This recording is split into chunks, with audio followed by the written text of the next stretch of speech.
বিসমিল্লাহির রাহমানির রাহিম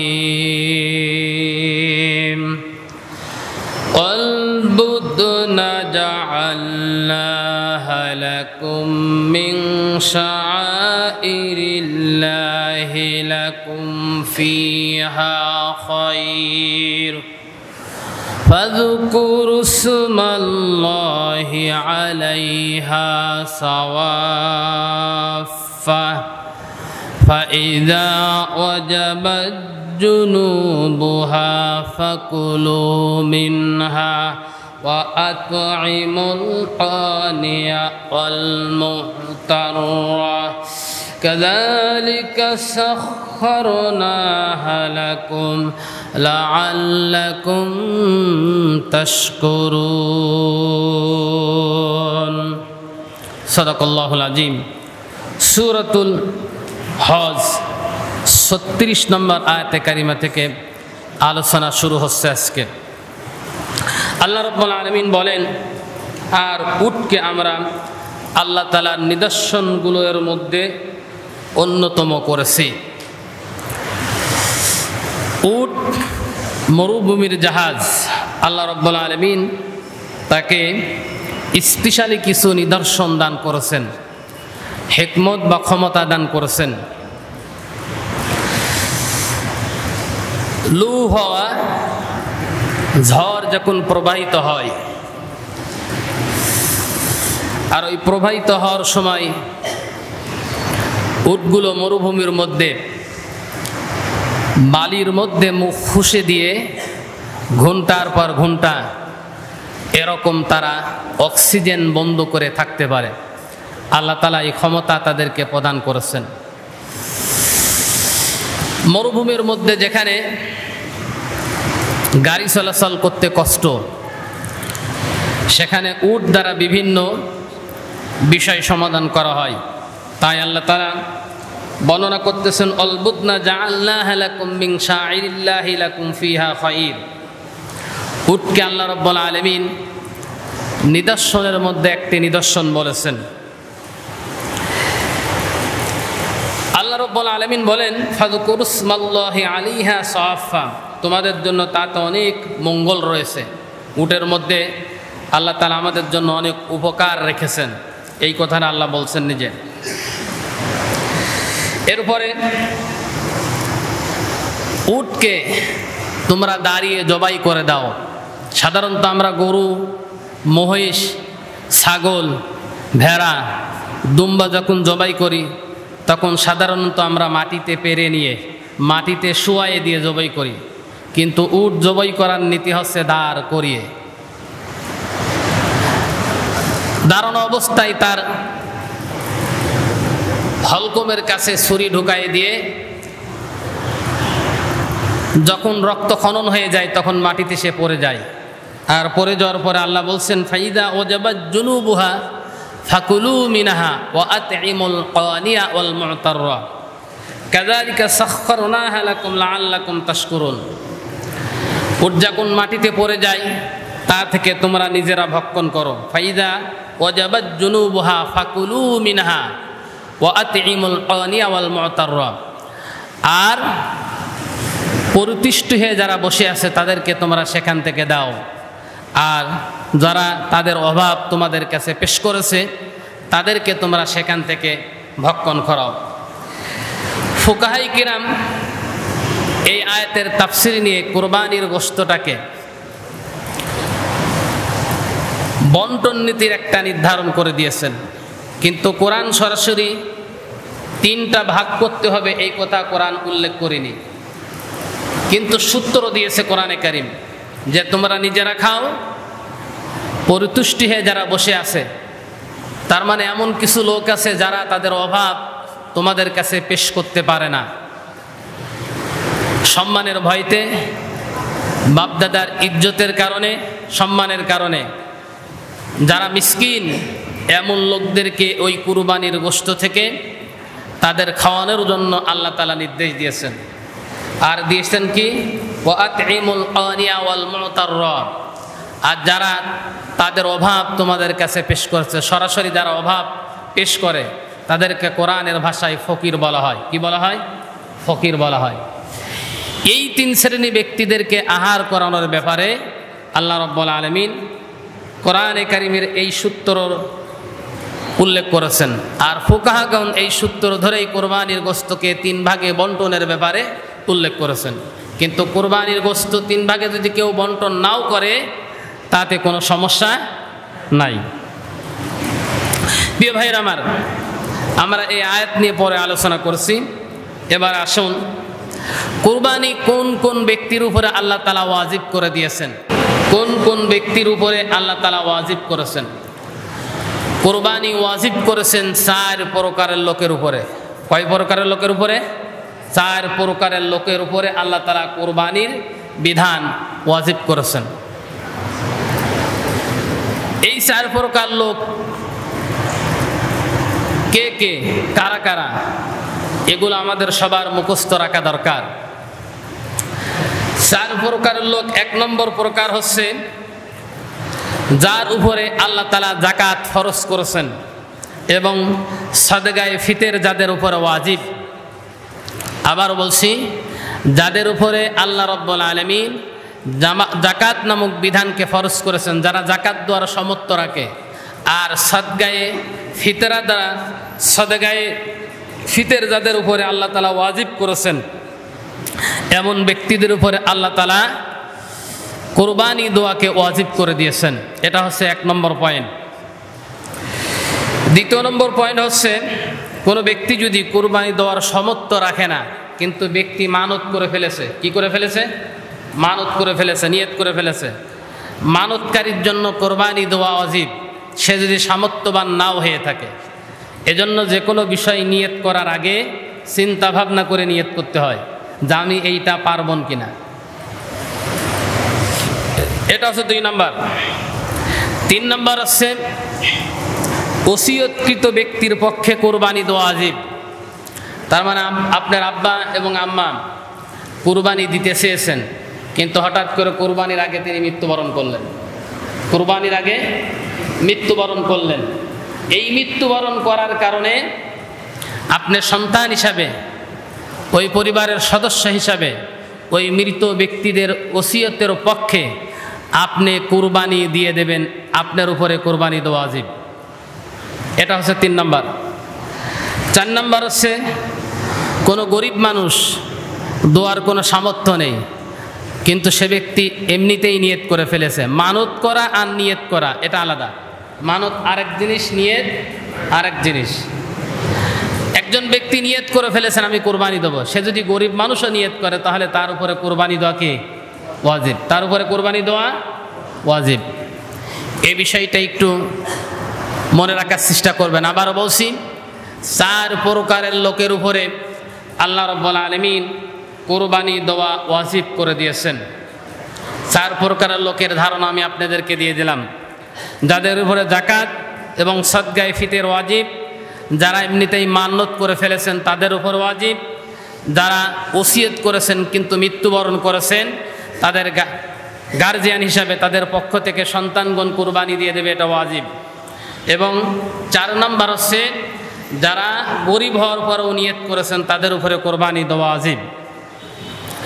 এবার আসেন, আল্লাহ রাব্বুল আলামিন কোরবানির যে পশু আমরা জবাই করব, জবাই করার পরে এই কোরবানির গোশত খাওয়ার ব্যাপারে, কোরবানির পশু যখন আমরা কেটে পিস পিস করি ওই সময় 7টা জিনিস আমাদের খেয়াল রাখতে হবে। কারণ যে কোনো পশুর মধ্যে থেকে 7টা জিনিসের অঙ্গ, 7টা অঙ্গ খাওয়া আমাদের জন্য জায়েজ না, হারাম। গরু হোক, মহিষ হোক, ছাগল হোক, ভেড়া হোক, দুম্বা হোক, উট হোক, এর মধ্যে 7টা অঙ্গ আছে। সেই 7টা অঙ্গ আমাদের জন্য খাওয়া জায়েজ নয়, এটা হারাম। কিন্তু অনেকেই এটা অনেক সময় খেয়াল করে না। এই জিনিসগুলো একটু সতর্ক রাখতে হবে আর কি। আবার বলছি, পশুর, কোরবানির পশু বা এমনি পশু বাজারে যেটা বিক্রি করা হয় জবাই করে, এই পশুরও 7টা অঙ্গ খাওয়া, ভক্ষণ করা আমাদের জন্য হারাম করে দিয়েছেন আল্লাহ তাআলা। এক নম্বর, প্রবাহিত রক্ত। ইসলামী শরিয়াতে পশুর রক্ত, মানুষের জন্য আল্লাহ তাআলা কি করেছেন? হারাম করে দিয়েছেন। পশুর রক্ত খাওয়া কি হারাম, এটা আল্লাহ তাআলা নিষেধ করে দিয়েছেন। কিন্তু আমাদের দেশে যখন জবাই করা হয়, জবাই করার সময় একটা নীতি অবলম্বন না করার কারণে আমরা অধিকাংশ লোকই পশুর রক্ত খেয়ে ফেলি। যদি বলেন কীরকম? পশুর যে 3টা রগ আছে, জবাই করার সময় 3টা রগ কেটে না ফেলে যদি পরবর্তীতে কোনো ব্যক্তি পশু জবাই করার পরে ছুরির মাথা দিয়ে ভিতরের দিকে যদি খোঁচা দেয়, খোঁচা দেওয়ার কারণে তাৎক্ষণিকভাবে গরু জবাইয়ের মাধ্যমে মারা যায় না, তখন গরু স্টকের মাধ্যমে মারা যায়। আর স্টকের মাধ্যমে মারা যাওয়ার কারণে বা ওই পশু মারা যাওয়ার কারণে ওই পশু তার জন্য খাওয়া নাজায়েজ হয়ে যায়।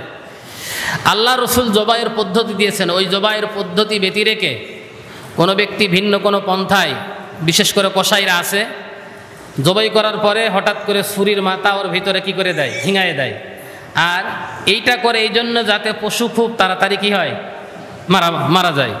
কিন্তু পশু তাড়াতাড়ি মারা যায় না ওই সময়, বরং পশু স্টক করে মারা যায়। আর ওই স্টক করে মারা যাওয়ার কারণে ওই পশু যেই জবাই করুক তার জন্য কোনো মুসলিমদের জন্য খাওয়া হারাম হয়ে যায়। কারণ পশু যদি স্টক করে মারা যায়, এমনিতেই মারা যায়, ওই জিনিসকে আর খাওয়া যায়? খাওয়া যায় না।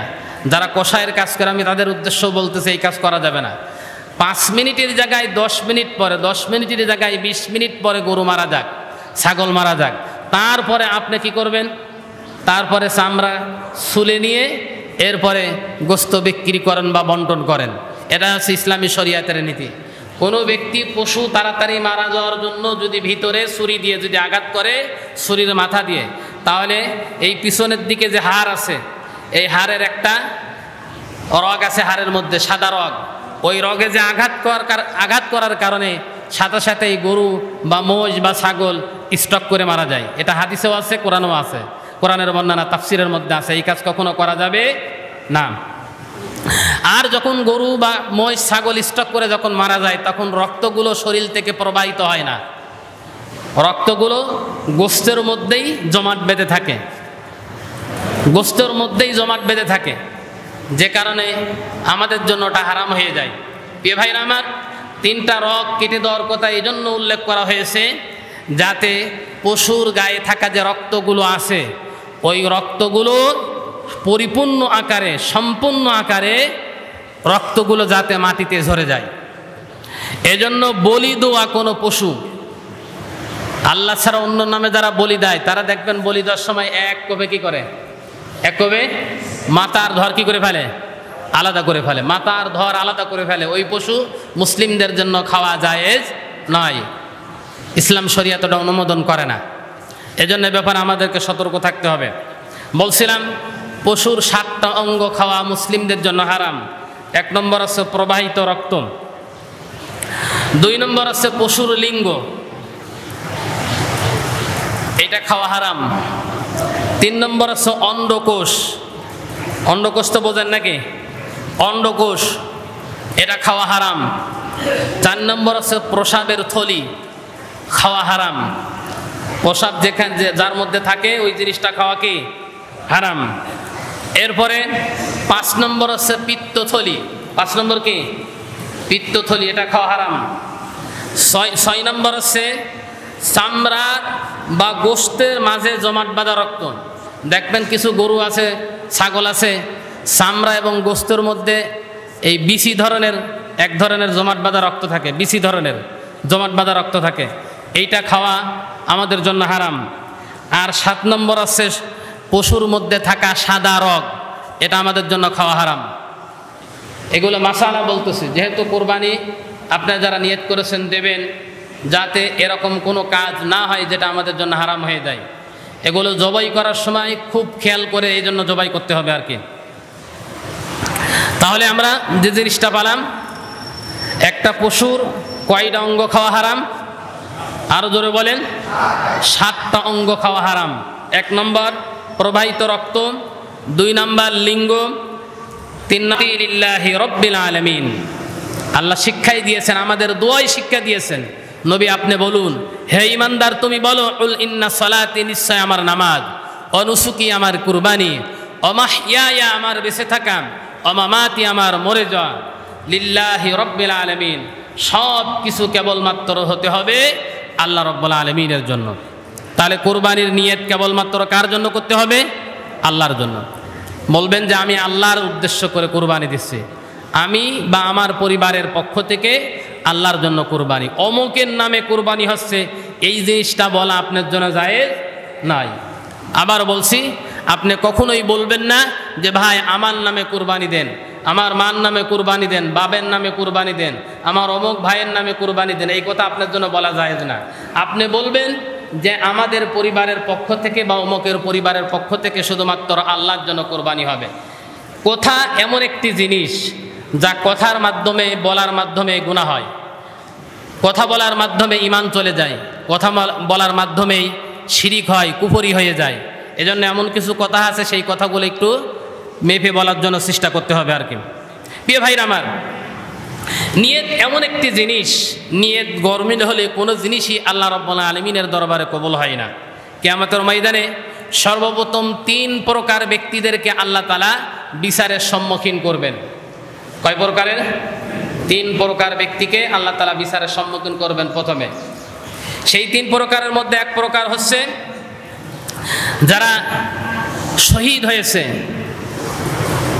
কোরআনে কারীমের মধ্যে শহীদকৃত ব্যক্তি যারা শহীদ হয়েছেন, এমন ব্যক্তিদের ব্যাপারে বলা হয়েছে তোমরা তাদেরকে মৃত বলো না, বরং শহীদরা কবরে জীবিত। শহীদরা কবরে কি? আমরা সাধারণভাবে যদি কোনো মানুষ মারা যায়, কবরে ব্যক্তি যদি ইমানদার হয় কবরে ঘুমিয়ে থাকবে, কিন্তু যেই ব্যক্তি শহীদ হয়ে যায় আল্লাহর দ্বীনের জন্য, ইসলামের জন্য, শহীদ মোট হচ্ছে 5 প্রকার। শহীদ মোট কত প্রকার? 5 প্রকার। এই 5 প্রকারের শহীদ যারা কবরে শোয়ানো হয়, কবরে শোয়ানোর পরে, কবর দিয়ে আসার পরের থেকে কিয়ামত পর্যন্ত কবরে বসে বসে আল্লাহ রাব্বুল আলামিন জান্নাত থেকে তাদেরকে খাবার সরবরাহ করেন। শহীদের এত মর্যাদা। অথচ শহীদ হওয়া ব্যক্তিদের কিয়ামতের ময়দানে আল্লাহ রাব্বুল আলামিন ডাকবেন যে তুমি শহীদ হয়েছো কিসের জন্য? লোকটি তখন বলবে শহীদ হয়েছে আল্লাহ, আমি আপনার জন্য শহীদ হয়েছি, দিন প্রতিষ্ঠা করার জন্য শহীদ হয়েছি। এরকম ওই 5 প্রকারের শহীদ 5 প্রকারের বিষয়গুলো আল্লাহর সামনে উপস্থাপন করবেন। কিন্তু মানুষের অন্তরের খবর পৃথিবীর কোনো মানুষ জানুক আর না জানুক, জানে কে?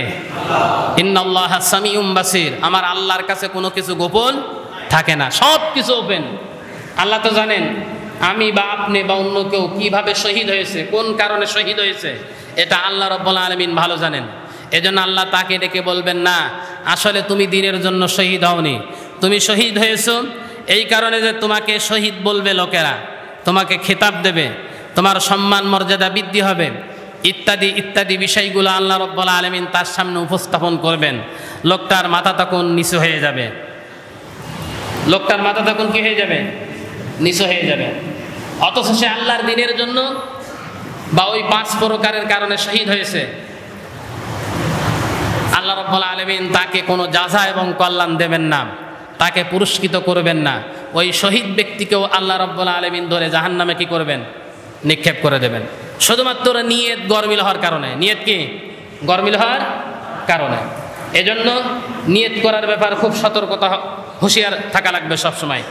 2 নম্বর, ওই ব্যক্তিকে আল্লাহ রাব্বুল আলামিন ডাকবেন যাকে এই পৃথিবীতে এলেম দান করা হয়েছিল। আল্লাযীনা উতুল ইলমা দারাজাত। আল্লাহ যাকে এলেম দিয়েছেন, জ্ঞান দিয়েছেন, তাকে এই পৃথিবীতে সম্মানিত করেছেন। ব্যক্তি এলেম অর্জন করেছে, বড় মাওলানা হয়েছে, হাফেজ হয়েছে। আসলে এই মাওলানা হাফেজ হওয়ার জন্য হয়েছে কি উদ্দেশ্যে, কোন কারণে হয়েছে? সে নিজেকে বড় করে উপস্থাপন করার জন্য হয়েছে, না প্রকৃতিক অর্থে এই জ্ঞান শিকার পরে আল্লাহর এই জ্ঞানগুলো মানুষের কাছে দ্বীনের কথাগুলো প্রচার করার জন্যই হক আদায় করে সে আলেম হয়েছে? আল্লাহ রাব্বুল আলামিন ওই আলেমকে ডাকবেন কিয়ামতের ময়দানে। আলেমকে ডাকার পরে আলেমকে জিজ্ঞাসা করা হবে তুমি কেন আলেম হয়েছিল, জ্ঞানী হয়েছিল তুমি কেন? তখন সেই কথাগুলো বলবে যে আমি আলেম হয়েছিলাম, আমি তোমার এই দ্বীন ইসলামী শরিয়ার বিধানগুলো মানুষের কাছে প্রচার করার জন্য আমার উপর অর্পিত দায়িত্ব ছিল, এই কারণে আমি আলেম হয়েছি। আল্লাহ তখন বলবেন যে না, তুমি এই কারণে আলেম হয়নি, বরং তুমি আলেম হয়েছো ভাইরাল হওয়ার জন্য। কিসের জন্য? ভাইরাল হওয়ার জন্য। চিন্তা ভাবনা করেছো যে আলেম হওয়ার পরে বেশি বেশি দাওয়াত পাওয়া যাবে, বেশি বেশি টাকা ইনকাম করা যাবে, মানুষের কাছ থেকে জোর করে টাকা পয়সা নেওয়া যাবে ইত্যাদি। এরকম চিন্তা ভাবনা করে তুমি আলেম হয়েছো, মূলত আল্লাহর জন্য তুমি আলেম হওনি। আল্লাহ রাব্বুল আলামিন ওই আলেমকে ধরে তখন জাহান্নামে নিক্ষেপ করবেন, শুধুমাত্র নিয়ত গরমিল থাকার কারণে তাকে জাহান্নামে দিয়ে দেওয়া হবে। 3 নম্বর, ওই ব্যক্তিকে আল্লাহ রাব্বুল আলামিন কিয়ামতের ময়দানে উপস্থাপন করবেন সবার সামনে, যাকে আল্লাহ তাআলা এই পৃথিবীতে অঢেল অপরন্ত ধন সম্পত্তি দান করেছিলেন। আর এই ধন সম্পত্তি পাওয়ার পরে লোকটা মাঝে মাঝে দান করত, সবাইকে দান করত। লোকজনের দেখা তো আমার টাকা আছে, আমার টাকা আছে, দেখো, একজন গেলেই তাকে দান করে দিচ্ছে। লোকজন বলুক আমি একজন দানবীর, লোকজন এটা বলুক, এই মন মানসিকতা নিয়ে সে লোকটা মানুষের সমাজে দান করেছে।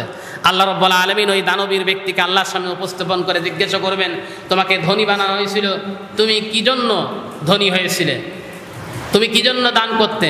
তখন লোকগুলো যখন আল্লাহর সামনে দাঁড়িয়ে এই কথাগুলো বলবেন, আল্লাহ রাব্বুল আলামিন সাথে সাথে বলবেন যে না, আসলে তুমি আল্লাহর জন্য দান করতে না, মূলত দান করতে তোমাকে মানুষ যাতে দানবীর বলে এই উদ্দেশ্য করে তুমি দান করতে, তোমার নিয়ত খারাপ ছিল। আল্লাহ রাব্বুল আলামিন ওই ধনবান ব্যক্তিকে ধরে জাহান্নামে নিক্ষেপ করে দেবেন। প্রিয় ভাইরা আমার, যেটা বোঝাতে চাচ্ছিলাম, ইসলামী শরীয়তের ইবাদতের ক্ষেত্রে নিয়তের ব্যাপারে এত কঠোরতা অবলম্বন করা হয়েছে। হাদিসের মধ্যে আছে ইন্নামাল আমালু বিন্নিয়াত। হযরত ওমর ইবনুল খাত্তাব রাদিয়াল্লাহু তাআলা থেকে হাদিসটা বর্ণনা করা হয়েছে। বুখারী শরীফের 1 নম্বর হাদিস, যেটা ইন্নামাল আমালু বিন্নিয়াত, সকল আমল আল্লাহর কাছে কবুল হয় নিয়তের উপরে নির্ভরশীল অবস্থায়। নিয়ত যার সঠিক তার আমল সঠিক। যার নিয়তের ভিতরে বিন্দু পরিমাণ কোনো গরমিল আছে, হাজার হাজার লক্ষ লক্ষ টাকা দান করে, কুরবানি করে, আলেম হয়ে, শহীদ হয়ে কিয়ামতের ময়দানে আল্লাহ রাব্বুল আলামিনের দরবার থেকে লোকটা নিষ্কৃতি পাবে না। এজন্য যে কোনো বিষয়, শুধু কুরবানির বিষয় না, যে কোনো বিষয়কে, বিশেষ করে ইবাদতের বিষয়ে যে কোনো বিষয়কে আপনি সতর্কতা অবলম্বন করবেন যাতে কিয়ামতের ময়দানে এজন্য আমাদেরকে বিপদে পড়তে না হয়। প্রিয় ভাইরা আমার, নিয়ত যদি সঠিক থাকে, নিয়ত যদি সঠিক থাকে, তাহলে সঠিক নিয়তের কারণে, সঠিক আমলের কারণে কিয়ামতের ময়দানে আল্লাহ রাব্বুল আলামিনের দরবার থেকে লোকটা বিপদ থেকে বেঁচে যেতে পারবে। এমনকি দুনিয়ার সর্বোপরি ঝামেলা, বিপদ আপদ থেকে সঠিক নিয়তের কারণে আল্লাহ রাব্বুল আলামিন বিপদ আপদ থেকেও বাঁচিয়ে দেবেন। এই কথা হাদিসের মধ্যে উল্লেখ করা হয়েছে। বনি ইসরাইলের 3 যুবক কোথাও চলে যাচ্ছিলেন, হঠাৎ করে দুর্যোগ হওয়ার কারণে একটি গুহার মধ্যে আশ্রয় নিয়েছিলেন, কিন্তু ঝড় হওয়ার কারণে, দুর্যোগের কারণে উপর থেকে একটা বড় পাথর এসে গুহার মুখ বন্ধ করে দিয়েছিল। আর বন্ধ হয়ে যাওয়ার কারণে এই 3 জন লোক গুহার মধ্যে থেকে ওই পাথরটা সরানোর জন্য চেষ্টা করতেছিল, কিন্তু কোনো ক্রমেই তারা পাথর সরাতে পারে নাই। ওই সময় আল্লাহ রাব্বুল আলামিনের কাছে তারা ধর্ণা দিয়েছিল যে জীবনের শ্রেষ্ঠতম আমল যেগুলো খাস নিয়ে তা আল্লাহর জন্য করেছিলাম, ওই নিয়তের ওসিলা ধরে যদি আজকে আমরা আল্লাহর কাছে দোয়া করি, তাহলে এই বিপদ থেকে আমরা হয়তো বেঁচে যেতে পারবো। তখন একজন যুবক আল্লাহর কাছে দোয়া করলেন, আল্লাহ, আমার বৃদ্ধ মা বাবা ছিল, তাদেরকে শুধুমাত্র তোমার জন্য ভালোবাসতাম, আর তোমারকে ভালোবাসার, তোমার হুকুমের জন্যই তাদেরকে খেদমত করতাম। তাদেরকে না খাওয়ানো পর্যন্ত কোনোদিন আমি আমার স্ত্রী সন্তানদেরকে খেতে দিতাম না। এই কাজটা শুধুমাত্র তোমার জন্য যদি করে থাকি, তাহলে আজকের এই বিপদের দিনে তুমি আমাকে এই বিপদ থেকে আমাদের উদ্ধার করো। বনি ইসরাইলের যুবক যখন গুহার মধ্যে থেকে এই দোয়া করে আল্লাহর কাছে প্রার্থনা করলেন, আল্লাহর কাছে যখন প্রার্থনা করলেন, তখন আল্লাহ রাব্বুল আলামিন এই ব্যক্তির বিপদে পড়া এই বনি ইসরাইলের এই ব্যক্তির দোয়া আল্লাহ তাআলা কবুল করে নিয়েছিলেন। জোরে বলেন সুবহানাল্লাহ। সাথে সাথে গুহার মুখ থেকে অল্প একটু পাথর সরে গিয়েছিল। দ্বিতীয় ব্যক্তি দোয়া করতে চায়, আল্লাহ তাআলা, আমার একজন চাচাতো বোন ছিল, আমি তাদের প্রতি আসক্ত ছিলাম, তার প্রতি বিপদের দিনে সে আমার কাছে আসলো, আমি 1000 দিনার দিলাম আর বললাম 1000 দিনার বিনিময়ে তুমি আমার সঙ্গে আর 1 রাত কাটাবে। অভাবের কারণে আমার বোন রাজি হয়ে গেল। যখন আমরা 2 জন একই জায়গায় বসে পড়েছি পজিশন অনুযায়ী, তখন আমার বোন আমার দিকে তাকিয়ে বলেছে, ইত্তাকুল্লাহ, তুমি আল্লাহর ভয় করো, আমাকে সর্বনাশ করো না। তখন এই কথা বলার সাথে সাথে আমি তার 2 ঠ্যাঙের মাঝখান থেকে উঠে গিয়েছিলাম, শুধুমাত্র তোমাকে ভয় করে। আল্লাহ শুধুমাত্র ওই দিন তোমাকে ভয় করে যদি এই কাজ থেকে বিরত থাকি, তাহলে তুমি আমাকে এই বিপদ থেকে উদ্ধার করো। এই ভালো নিয়তের কারণে, ভালো কাজের কারণে আল্লাহ রাব্বুল আলামিন বনী ইসরায়েল যুবকের ওই বিপদ থেকে আরেকটু পাথর সরে যাওয়ার ব্যবস্থা আল্লাহ তাআলা করে দিয়েছিলেন। জোরে বলেন সুবহানাল্লাহ। 3 নম্বর আরেকজন ব্যক্তি বললেন, আয় আল্লাহ তাআলা, আমি একজন রাখাল বাড়িতে রেখেছিলাম, সে আমার কাছ থেকে পারিশ্রমিক না নিয়ে চলে গিয়েছিল। ওই পারিশ্রমিক অনেক দিন পরে আমার বাড়িতে নিতে এসেছিল, কিন্তু আমি ওই টাকা দিয়ে একটা বকরি কিনেছিলাম, সেই বকরি থেকে অনেক বকরি হয়ে গিয়েছিল। সে যখন আমার কাছে পারিশ্রমিক চেতে আসলো, আমি ওই পারিশ্রমিক না দিয়ে তার টাকা দিয়ে যে বকরি কিনেছিলাম ওই বকরির পাল ধরেই তাকে দিয়েছিলাম, এই কারণ ও টাকা ছিল তার, আমি ভালো নিয়ত করে দিয়ে দিয়েছিলাম। আল্লাহ তাআলা এটা যদি শুধুমাত্র তোমার জন্য করে থাকি, তাহলে তোমার কাছে প্রার্থনা করে এই বিপদ থেকে আমাদের উদ্ধার করো। বনী ইসরায়েল এই 3 নম্বর যুবক যখন দোয়া করলেন, আল্লাহ রাব্বুল আলামিন গুহার মুখ থেকে পাথরটাকে পুরোপুরি সরাই দিয়েছিলেন। জোরে বলেন সুবহানাল্লাহ। এজন্য কোনো ব্যক্তি যদি ভালো নিয়ত করে, খাস নিয়ত করে কোনো কাজ করে, ওই খাস নিয়তের ওসিলায়, ভালো কাজের ওসিলায় দুনিয়ার বিপদ-আপদ থেকেও আল্লাহ রাব্বুল আলামিন ব্যক্তিকে বাঁচিয়ে দিতে পারেন। এটা তার হাদিসের প্রমাণ। প্রিয় ভাইরা আমার, আজকে আমরা আলোচনা করে শেষ করে দেবো শেষের দিকে আর কি। তাহলে আমরা কয়েকটি বিষয় বললাম। প্রথমে আমরা আলোচনা করেছি কুরবানি আল্লাহর জন্য দিতে হবে। যারা বসে আছে তাদেরকে খাওয়াবেন, যারা অভাব পেশ করে আপনাদের কাছে তাদেরকে আপনারা দেবেন। যদিও কোরআনে 3 ভাগ করার কোনো সরাসরি উল্লেখ নেই, কিন্তু এইখান থেকে ফুকাহায়ে কেরামগণ মাসালা বের করে দিয়েছেন 3 ভাগে বন্টন করা। 1 ভাগ ফকিরদের জন্য রাখা, 1 ভাগ মিসকিনদের জন্য, আর 1 ভাগ নিজেদের জন্য। কোনো ব্যক্তি যদি 3 ভাগ না করে তাতে কোনো সমস্যা নাই। একজন ব্যক্তি যদি সব কুরবানির গোশত দান করে দেয় তাতেও কোনো সমস্যা নাই। একজন ব্যক্তি কুরবানির গোশত দান না করে তার পরিবারে যেই কয়জন লোক আছে এই কয়জনেরও হবে না, এরকম মনে করে কুরবানির সব গোশত বাড়ির জন্য যদি নিয়ে যায় তাতে কোনো সমস্যা হবে না। তবে উত্তম হচ্ছে ওইটা যে নিজেরা খাওয়া এবং ওই লোকদেরকে খাওয়ানো যারা কুরবানিকে দেয়নি, এটাই সবচেয়ে ভালো নিয়ত। আর বললাম 4 প্রকার লোকের উপরে আল্লাহ তাআলা কুরবানি ওয়াজিব করেছেন। আমি আবারও বলছি, যারা শেষে আসলেন তাদের উদ্দেশ্য বলছি, যাদের উপরে যাকাত ফরজ, সদকায়ে ফিতর যাদের উপরে ওয়াজিব, এমন লোক করে কুরবানি দেওয়া ওয়াজিব। 2 নম্বর, যারা মানত করেছেন, মানত করে ফেলেছেন, তাদের উপরে কুরবানি দেওয়া ওয়াজিব। 3 নম্বর, ওসিয়তকৃত ব্যক্তি, আপনার আব্বা ওসিয়ত করেছিলেন কিন্তু কুরবানির আগে মৃত্যুবরণ করেছেন, আপনি এখন সন্তান, পিতার পক্ষে আপনি কুরবানি দিয়ে দেবেন। 4 নম্বর, গরিব মানুষ যদি নিয়ত করে ফেলে তার উপরে কুরবানি দেওয়া ওয়াজিব। এরপর আমরা বলেছি পশুর 7টা অঙ্গ ভক্ষণ করা নিষিদ্ধ। পশুর 7টা অঙ্গ ভক্ষণ করা কি নিষেধ, হারাম, এগুলো খাওয়া যাবে না। প্রবাহিত রক্ত, লিঙ্গ, অন্ডকোষ, প্রসাবের থলি, পিত্তথলি, চামড়া ও গোশতের মধ্যে ছোট ছোট এরকম উঁচু উঁচু দেখবেন রক্তের আছে, জমাট বাঁধা রক্ত আছে, এগুলো খাওয়া হারাম। আর 7 নম্বর আছে সাদা রগ, এগুলো খাওয়া হারাম, এগুলো খাওয়া যাবে না। এবার আসেন, জিলহজ মাসের শুরু হয়ে গেছে, আগামী সোমবারের দিন ঈদ, আগামী সোমবারের দিন ঈদ। পান্টি গায়ে সকাল 7টার সময় যত সম্ভাবনায় ঘোষণা হয়েছে ঈদের নামাজের জন্য আর কি, 7টার সময় ঈদের নামাজ, 7টার সময় যেতে বলেছেন, মনে হয় যত সম্ভাবনায় 7টা কি 7:30টার মধ্যে মানে জামাত হয়ে যাবে আর কি, আপনারা যাবেন। আর ঝড় বৃষ্টি হলে তো ভিন্ন কথা। প্রিয় ভাইরা আমার, সোমবারের দিন যেহেতু ঈদ, আগামী রবিবারের দিন, আগামী রবিবারের দিন, এই রবিবারের দিন সকাল থেকে ফজরের নামাজের সালাম ফিরানোর পর থেকে আইয়ামে তাশরিকের দোয়া পাঠ করবেন। আল্লাহু আকবার, আল্লাহু আকবার, লা ইলাহা ইল্লাল্লাহু, আল্লাহু আকবার, আল্লাহু আকবার, ওয়ালিল্লাহিল হামদ। একবার কমপক্ষে, যদি কেউ 3 বার পড়ে কোনো সমস্যা নেই, তবে একবার তাকে পড়া লাগবে আর কি। সালাম ফিরানোর পরে এটাকে আইয়ামে তাশরিক বলে। 9 জিলহজ ফজর থেকে 13 জিলহজ আসর পর্যন্ত এই তাশরিকগুলো আপনারা তেলাওয়াত করবেন, আপনারা নিজেরা পড়বেন, বাড়িতে মা এবং বোন যারা নামাজ আদায় করে তাদেরকে যা বলে দেবেন। রবিবারের দিন সকাল থেকে, কি বারের দিন? রবিবারের দিন সকাল থেকে 13 তারিখ আসর পর্যন্ত, কুরবানি হয় 10 তারিখে, আরবি মাসের কয় তারিখে? সোম।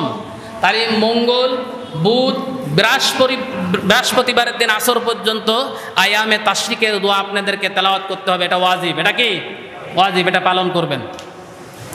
এরপরে আপনারা আগামী রবিবারের দিন রোজা রাখার জন্য চেষ্টা করবেন। আমাদের দেশের তারিখ অনুযায়ী, আমাদের দেশের কি তারিখ অনুযায়ী রবিবারের দিন রোজা হবে। আর সৌদিতে রবিবারের দিন ঈদ হয়ে যাবে মনে হয়, সম্ভব। সৌদিতে কি রবিবারের দিন মনে হয় ঈদ হবে। আমাদের দেশের তারিখ অনুযায়ী রবিবারের দিন হবে আরাফার দিন। সেই অনুযায়ী আপনারা রোজা রাখতে পারেন। আমি গত সপ্তাহে আপনাদেরকে বলে দিয়েছিলাম হজের প্রথম দিন থেকে, জিলহজ মাসের প্রথম দিন থেকে 9 দিন পর্যন্ত রোজা রাখলে আল্লাহ রাব্বুল আলামিন বিগত পিছনের 1 বছরের পিছনের গুনাহ আর সামনের 1 বছরের পিছনের সগীরা গুনাহগুলো আল্লাহ তাআলা কি করে দেবেন? মাফ করে দেবেন। সগীরা গুনাহগুলো আল্লাহ তাআলা কি করবেন? মাফ করে দেবেন, যদি সে তওবা করে আর কি। প্রিয় ভাইরা, এগুলো আমল করার জন্য চেষ্টা করবেন। আল্লাহ তাআলা আমাদের সবাইকে কোরবানির ফজিলত, নিয়ামত, বরকত আল্লাহ তাআলা যা দান করেছেন আমাদের জন্য যেন কবুল করেন। জোরে বলেন আমিন। যারা কোরবানি দিয়েছেন এবছরে, কোরবানি নিয়ত করেছেন, আল্লাহ রাব্বুল আলামিন সবার কোরবানিগুলো যেন কবুল করেন। জোরে বলেন আমিন। প্রিয় ভাইরা আমার, প্রিয় ভাইরা